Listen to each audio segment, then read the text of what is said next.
Morning. ചേട്ടൻ ഇവിടെ ഇല്ല. ഞാൻ ഗുഡ് മോർണിംഗ് പറഞ്ഞത് ചേട്ടനോടല്ല, അനിയത്തിയോടാണ്. ശരി, ഗുഡ് മോർണിംഗ്. ചേട്ടൻ ഹോസ്പിറ്റലിൽ പോയിരിക്കുക. അത് പിന്നെ എനിക്കറിയില്ലേ? അല്ല, ചേട്ടനെ കാണാൻ വന്നതാണെന്ന് കരുതി. ചേട്ടനെ കാണാനല്ലാതെ വേറെ ഒരു കാര്യത്തിലേക്ക് കൂടെ വന്നുകൂടെ? തീർച്ചയായും വരാം. ഇത് നിങ്ങളുടെ വീടല്ലേ? ഞങ്ങളിവിടെ വാടകയ്ക്ക് താമസിക്കല്ലേ. വീട് നോക്കാനും വരാം, പറമ്പ് നോക്കാനും വരാം. എങ്കിൽ ഇന്ന് വന്നതിനൊന്നുമല്ല, വീട്ടിൽ ഒറ്റയ്ക്കിരുന്ന് മടുത്തു. ഇവിടെ വന്ന് ശ്രീദേവിയുമായി കുറച്ചു സമയം വർത്തമാനം പറഞ്ഞിരിക്കാമെന്ന് കരുതി. ശരി, പറഞ്ഞോളൂ. ഒരാളുടെ മുഷിച്ചിട്ട് തീരാൻ വേണ്ടിയല്ലേ? ഞാൻ കേട്ടേക്കാം.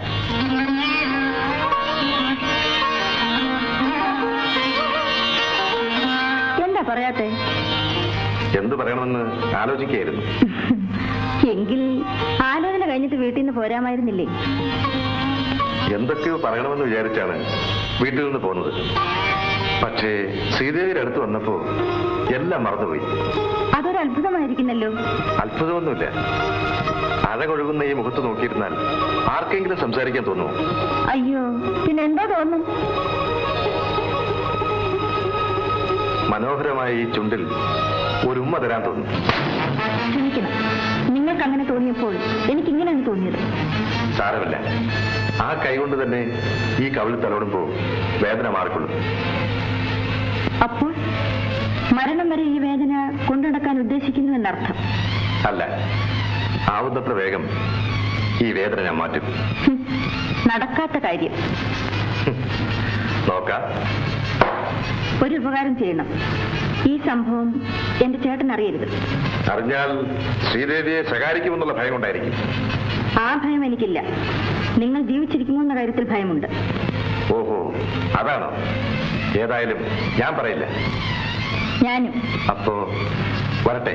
ഇനി സംസാരിക്കണ്ടേ? വേണമെന്നില്ല. മുഷിച്ചിൽ തീർന്നല്ലോ. സന്തോഷം.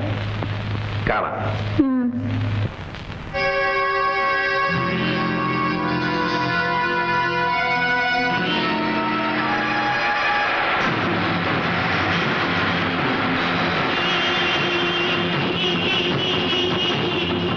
ആപത്തായ കുഞ്ഞെ. എന്താ മധുരമേ? അവരൊക്കെ ഇവിടുത്തെ വലിയ പണക്കാരാ കുഞ്ഞെ. അതിന് നമുക്കെന്താ?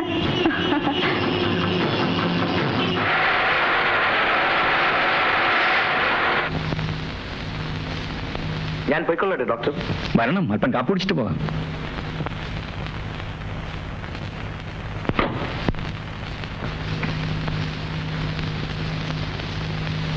ഇരിക്കൂ. ഓ, കാപ്പി റെഡി. എങ്ങനെയുണ്ട് എന്റെ കൊച്ചനിയെത്തി? വണ്ടർഫുൾ. അതാണ് ദിവ്യദൃഷ്ടി, അല്ലെങ്കിൽ ജോത്സ്യം. ഇത് രണ്ടുമല്ല, ടെലിഫോൺ. ടെലിഫോണും? അതെ, നഴ്സിംഗ് ഹോമിലേക്ക് ഞാൻ ഇപ്പൊ ഫോൺ ചെയ്തതേ ഉള്ളൂ. രണ്ടുപേരും കൂടി പുറപ്പെട്ടിരിക്കുന്നു എന്ന വിവരം കിട്ടി. ശ്രീദേവി ഇപ്പൊ എന്നെ അന്വേഷിക്കാൻ തുടങ്ങുമെന്ന് ഞാൻ അവിടെ വെച്ച് പറഞ്ഞില്ലേ? ഇത്രയേറെ സ്നേഹശീലയായ ഒരു സഹോദരിയുള്ള ഡോക്ടർ സത്യത്തിൽ ഭാഗ്യവാനാണ്. ആ പറഞ്ഞതൊന്ന് എഴുതിത്തരാമോ? ചൊല്ലിട്ട് സൂക്ഷിക്കാനാ. ശ്രീദേവി, ഡോക്ടർ മോഹൻകുമാർ പറഞ്ഞത് സത്യമാണ്. ആ ഡോക്ടർ, ഒരു വലിയ വിശേഷം. വരുന്ന 7-ാം തീയതി എന്റെ ബർത്ത്ഡേ ആണ്. നമുക്കൊന്ന് ആഘോഷിക്കണ്ടേ? പിന്നെ നല്ല കഥയായി. കഴിഞ്ഞ ബർത്ത്ഡേയുടെ മധുരം ഇപ്പോഴും നാവിൽ നിന്ന് പോയിട്ടില്ല. ഇപ്രാവശ്യം എനിക്കൊരു പുതിയ ഐഡിയ. നമുക്ക് ഏറ്റവും വേണ്ടപ്പെട്ടവരെല്ലാം ക്ഷണിച്ച് പുറത്തെവിടെയെങ്കിലും ഒന്ന് കുടിക്കലാം. എന്താ? Very good idea. നമസ്കാരം ചേട്ടാ. നമസ്കാരം ശ്രീദേവി. ഡോക്ടർ ഇവനെ അറിയുമോ? ഇവൻ ഞങ്ങളുടെ അമ്മാവന്റെ മകനാണ്, ഉണ്ണികൃഷ്ണൻ. എനിക്കറിയാം. ഇതിനു മുമ്പ് 1-2 പ്രാവശ്യം ഡോക്ടർ എന്നെ പരിചയപ്പെടുത്തിയിട്ടുള്ളതല്ലേ? ചേട്ടോ, ഞാൻ വരുമ്പോഴൊക്കെ ഈ ഡോക്ടർ ഇവിടെ തന്നെ കാണാമല്ലോ. അത് ശരിയല്ല. ഡോക്ടർ മോഹൻകുമാർ ഇവിടെ ഉള്ളപ്പോഴേ നീ ഇവിടെ വരാറുള്ളൂ എന്നതാണ് സത്യം. അപ്പൊ ഞാൻ വരട്ടെ ഡോക്ടർ? അപ്പൊ നമ്മുടെ ബർത്ത്ഡേ പരിപാടി? എനിക്ക് ഓർമ്മയുണ്ട്. പ്രോഗ്രാം ഞാൻ അറേഞ്ച് ചെയ്തോളാം. Very good. ശ്രീദേവി, ആരുടെ ബർത്ത്ഡേ ആണ്? ചേട്ടന്റെ. ചേട്ടന്റെ? ഞാൻ വിചാരിച്ചു നിന്റെയാണ്. ആ, ഏതായാലും ബർത്ത്ഡേ അല്ലേ, കലക്കിക്കളയാ. കലക്കണ്ട, ആഘോഷിച്ചാ മതി. കൺഗ്രാറ്റുലേഷൻ. ബർത്ത്ഡേ പാർട്ടി ഗംഭീരമായിരുന്നു ഡോക്ടർ. അല്പം വെള്ളം കൂടി ഉണ്ടായിരുന്നെങ്കിൽ തകർത്തേനെ. ഞാനത് ഉപയോഗിക്കില്ലെന്നറിയാമല്ലോ. എനിക്കത് ഇഷ്ടമല്ല. അപ്പൊ ഇറങ്ങട്ടെ? ഓക്കെ.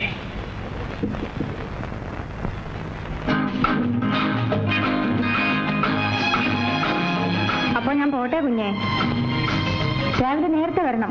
ശരി.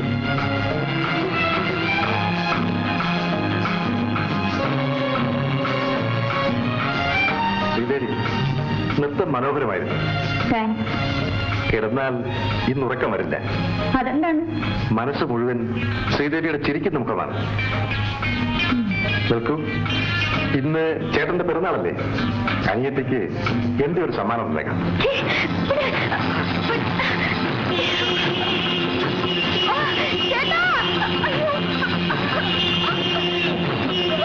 Bloody rascal! I will kill you!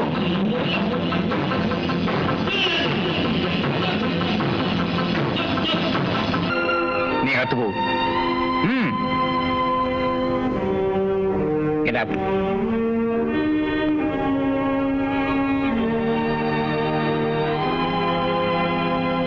Thank you. എന്റെ ജന്മദിനത്തിന് നിങ്ങളെ ക്ഷണിച്ച് എന്തുകൊണ്ടാണെന്നറിയാമോ? അറിയാമോ മിസ്റ്റർ സോമരാജൻ? അത് ക്ഷണിച്ചവർക്കല്ലേ അറിയൂ. നിങ്ങളുടെ കെട്ടിടത്തിൽ ഞങ്ങൾ താമസിക്കുന്നതുകൊണ്ടല്ല, അതിന് ഞാൻ വാടക തരുന്നുണ്ട്. നിങ്ങൾ ഈ നാട്ടിലെ ഏറ്റവും വലിയ സമ്പന്നന്റെ മകനായതുകൊണ്ടുമല്ല. പണക്കാരായ പല ആളുകളെയും ഞാൻ കണ്ടിട്ടുണ്ട്. നിങ്ങളൊരു മനുഷ്യനാണെന്ന് ഞാൻ കരുതി. ഒരു മൃഗത്തെ പോലെ ഞാൻ പെരുമാറി. അത് എന്നോട് ക്ഷമിക്കണം. ഡോക്ടർക്ക് വിരോധമില്ലെങ്കിൽ ശ്രീദേവിയെ ഞാൻ വിവാഹം ചെയ്തോളാം. സാധ്യമല്ല. എന്റെ വീട്ടുകാർ സമ്മതിക്കില്ലെന്ന് കരുതിയിട്ടായിരിക്കും. നിങ്ങളുടെ വീട്ടുകാരുടെ പണവും സമ്മതവുമെല്ലാം എനിക്ക് പുല്ലാണ്. എന്റെ സഹോദരി വിവാഹം കഴിക്കാനുള്ള യോഗ്യത നിങ്ങൾക്കില്ല. ഡോക്ടർ ഉദ്ദേശിക്കുന്ന യോഗ്യത എന്താണെന്ന് എനിക്ക് മനസ്സിലാകുന്നില്ല. എന്റെ ജീവിതത്തിലെ ഒരു വലിയ ആഗ്രഹമാണ് ശ്രീദേവിയെ എനിക്ക് വിവാഹം ചെയ്തു തരണമെന്ന് അപേക്ഷയുണ്ട്. മിസ്റ്റർ സോമരാജൻ, ഇനി ഒരിക്കൽ കൂടി നിങ്ങളിത് പറയരുത്. ഞാൻ ഈ നാട്ടിൽ വന്ന നാൾ മുതൽ നിങ്ങളെപ്പറ്റി ധാരാളം കഥകൾ കേട്ടിട്ടുണ്ട്. ശ്രീദേവി എന്റെ പ്രാണനാണ്. അവളെ ഇതുവരെ ഞാൻ വളർത്തിക്കൊണ്ടുവന്നത് നിങ്ങളെപ്പോലൊരു വിടന്റെ കയ്യിൽ കൊടുക്കാനല്ല. മേലാൽ നിങ്ങൾ ഇവിടെ വരരുത്. നിങ്ങൾ വരുന്നത് എനിക്കിഷ്ടമല്ല. Please get out. ഞാൻ ആഗ്രഹിച്ചതൊന്നും ഇതുവരെ നടത്താതിരുന്നിട്ടില്ല. ഭയപ്പെടുത്തുകയാണ്? അല്ല, ഒരു സത്യം പറഞ്ഞുവെന്ന് മാത്രം. വരട്ടെ. Good bye.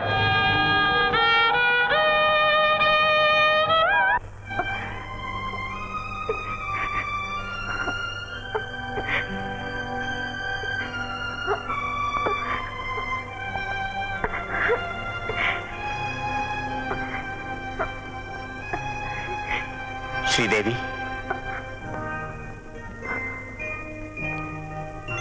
നീ ഇതുവരെ ഉറങ്ങിയില്ലേ?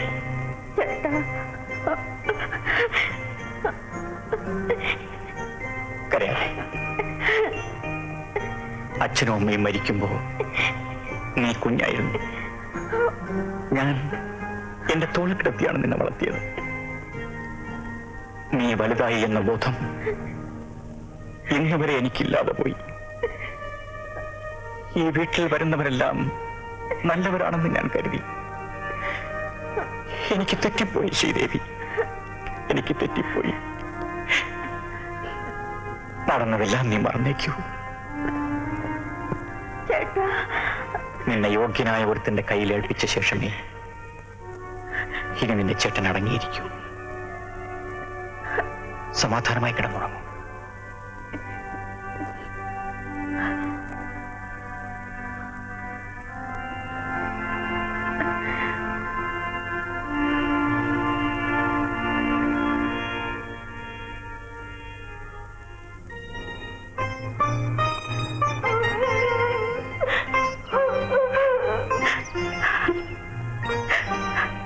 എന്താ കരയുന്നത്? കരച്ചിൽ വന്നിട്ടാ. അത് മനസ്സിലായി. കരയാനുള്ള കാര്യം? കൂട്ടുപിരിഞ്ഞു പോയി. അവസാനത്തെ വണ്ടിയും പോയി. ആരായിരുന്നു കൂട്ട്? എന്റെ അനീതിയായിരുന്നു. ഞങ്ങൾ രണ്ടുപേരും കൂടെ സിനിമ കാണാൻ കയറിയതാ. രണ്ടുപടം ആയിരുന്നുകൊണ്ട് ഭയങ്കര ഇടിയും ബഹളമായിരുന്നു. സിനിമയിലോ തിയേറ്ററിലോ? എല്ലായിടത്തും ഒരേ ബഹളമായിരുന്നു. സിനിമ കഴിഞ്ഞ് പുറത്തിറങ്ങിയപ്പോ കൂട്ടുപിരിഞ്ഞു പോയി. അവസാനത്തെ വണ്ടി എങ്ങോട്ടായിരുന്നു? മുണ്ടക്കൈത്തോട്ടാ. ഇനി നാളെ ഉള്ളെന്ന് പറയുന്നു. ഇനിയിപ്പോ എന്ത് ചെയ്യാ പോകുന്നു? അതറിയാൻ പാടില്ലാത്തോണ്ടാ എനിക്ക് കരച്ചിൽ വരുന്നത്. എന്താ പേര്? സാറാമ്മ. സാറാമ്മയ്ക്ക് വിശ്വാസം ഉണ്ടെങ്കിൽ എന്നോട് ഒന്നിച്ചു വാ. ഇന്ന് രാത്രി എന്റെ വീട്ടിൽ താമസിക്കാം. എന്നിട്ട് നാളെ രാവിലെ പോവാം. വിശ്വാസം ഉണ്ടെങ്കിൽ വന്നാ മതി. സാറിന് എനിക്ക് നല്ല വിശ്വാസമുണ്ട്.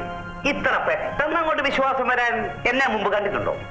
നേരത്തെ കണ്ടിട്ടില്ലെങ്കിലും കണ്ടിടം വെച്ച് സാറൊരു മാന്യനാണെന്ന് എനിക്ക് തോന്നി. സന്തോഷം. എന്നാ വന്നാട്ടെ. പെട്ടിയിലെന്തോന്നാ? ഓ, കാലിപ്പെട്ടിയാ സാറേ, 2ാം തീയതിക്ക് മേടിച്ചതാ. ആ വരി. സാറിന്റെ വീട്ടിൽ സൗകര്യം കാണുക എന്തോ? എന്തോന്നിനാ?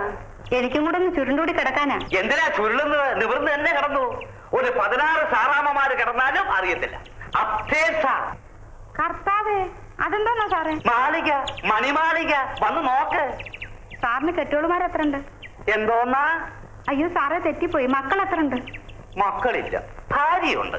അവള് പിണങ്ങി അവിടെ വീട്ടിൽ പോയിരിക്കുക. അപ്പൊ സാറോ? ഞാൻ പിണങ്ങി എന്റെ വീട്ടിൽ താമസിക്കുന്നു. അല്ലാതെ എവിടെ പോകാനാ? ഭാര്യ ഇല്ലെങ്കിൽ പിന്നെ വീട്ടുകാര്യങ്ങളൊക്കെ എങ്ങനെയാ സാറേ? ഓ, എനിക്ക് അങ്ങനെ വീട്ടുകാര്യം കൂടിയേ തിരിവന്നില്ല. പണ്ടേ അങ്ങനെ. എനിക്ക് നാട്ടുകാര്യമാണ് ഇഷ്ടം. അതായിരിക്കും ഭാര്യ പിണങ്ങിപ്പോയത്. പോയി ചാകട്ടെന്ന്. വീട്ടിലുള്ള സാധനങ്ങളെല്ലാം ഒരു മുറി വാരിക്കൂട്ടി പൂട്ടിയിരിക്കുക.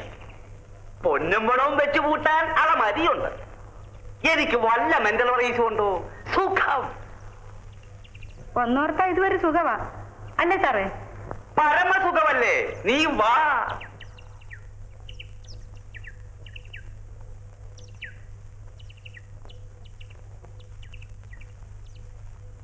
എന്താ അവിടെ നിന്ന് കളഞ്ഞത്?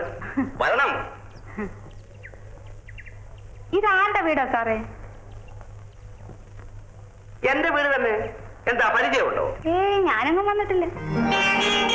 അല്ല, സാറ് ഹിന്ദു ആണോ? ആണല്ലോ. അയ്യോ സാറേ, ഞാൻ ഞങ്ങളുടെ സ്വജാതിയുടെ വീട്ടിലേ താമസിക്കത്തുള്ളൂ. അന്യജാതിയുടെ വീട്ടിൽ താമസിക്കത്തില്ല. വരട്ടെ സാറേ. ഏമാനെ, കടുവായെ കിടുവാ പിടിച്ചു എന്ന് പറഞ്ഞ ഇതാണ്. ഇവൾ ഏമാനെയും പിടിച്ചോ? ഇവളാണ് ഏമാന്റെ പാത്രം കടിച്ചോണ്ട് പോയ പാത്തുമ്മ. ഇന്നിവൾ സാറാമ്മയാണ്. ഏമാൻ എവളെയും കൊണ്ടുവരുന്നത് കണ്ടോണ്ട് ഞങ്ങൾ പുറകെ പോന്ന. ഇവൾ ആരാണെന്ന് അറിഞ്ഞുകൊണ്ട് തന്നെയാണ് ഞാൻ കൂട്ടിക്കൊണ്ടു വന്നത്. എടേ ഭാര്യയെ, വരുന്നു. ഇവളാണ് ഇവിടെ വന്ന് നിന്റെ പാത്രം അടിച്ചോണ്ട് പോയ യക്ഷി. ആ, ഇവള് കൊള്ളാമല്ലോ. എടേ, ജീവൻ വേണമെങ്കിൽ സത്യം പറയണം. എന്താണ് നിന്റെ പേര്? സാറാമ്മ. അപ്പൊ പാത്തുമ്മയോ? അത് ഞാനല്ല. ഇവളോട് ഇങ്ങനൊന്നും ചോദിച്ചാൽ ഇവൾ ഉത്തരം പറയത്തില്ല. കുറിപ്പേ, ഉത്തരം അകത്ത് അളമാരിക്കാത്തിരിക്കുന്ന കോപ്പി കിട്ടുക. അയ്യോ യമാനെ, അത് വേണ്ട, ഞാൻ സത്യം പറഞ്ഞേക്കാം. അങ്ങനെ നേരെ വാ. നീ തങ്കമണിയല്ലേടി?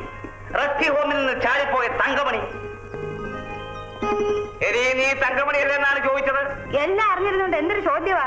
വാ, തങ്കമണി തന്നെ. എന്തൊരു വേണം? നിന്നെ ആശ്ചയിരിക്കുന്നു. ഒലക്കയുടെ മൂട്. വാ പോകാൻ. ജീപ്പ് വിളി. ജീപ്പോ? എന്താ കണ്ടിട്ടില്ലേ? എന്നെ അറസ്റ്റ് ചെയ്തപ്പോഴൊക്കെ ജീപ്പിലേ കൊണ്ടുപോയിട്ടുള്ളൂ. ഇവിടെ ഇല്ലെങ്കിൽ വിളി. പിന്നെ കുറെ പുളിക്കും. എന്റെ ശരീരത്തിലെങ്ങാനും തൊട്ടാ ഞാൻ മാനനഷ്ടത്തിന് കേസ് കൊടുക്കും. എന്നെ കൊണ്ടുപോകണോ? ജീപ്പുമായിട്ട് പെമ്പോലീസ് വരണം.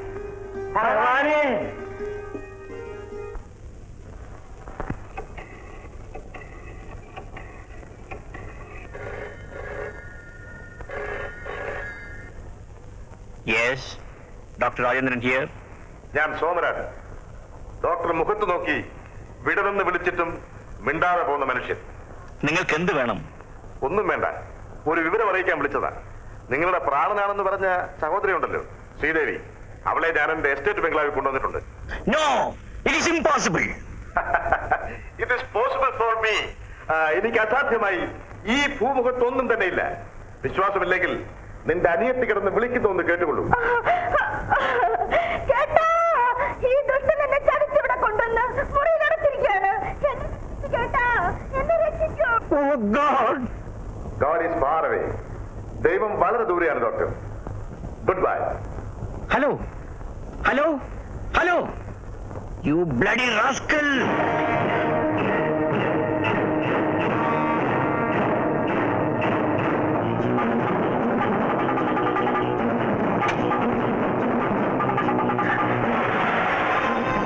വിചാരിച്ച് എന്നെ ഉപദ്രവിക്കരുത് പ്ലീസ്.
സോമരാജന്റെ എസ്റ്റേറ്റ് ബംഗ്ലാവിലേക്കുള്ള വഴിയേതാ? ഇതിലെ ഇടത്തോട്ട് പോയാൽ മതി.